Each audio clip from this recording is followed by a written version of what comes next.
Құдай, былтыр айтпақшы Қарақалпақстанға бардым ғой. Нүкіске. Орайлық базарға бардым әй.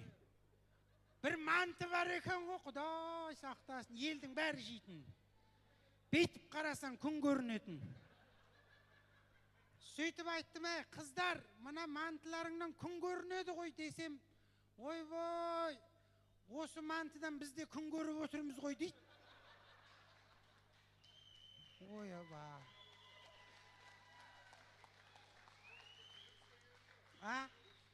Нүкістен келгендер қайда?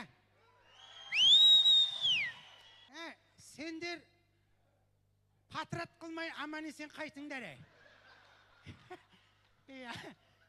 Қош келдіңдер, тойларың құтты болсын. Мына Құдай қаласа әкелеріңнің 80 жылдығына келуді нәсіп етсін.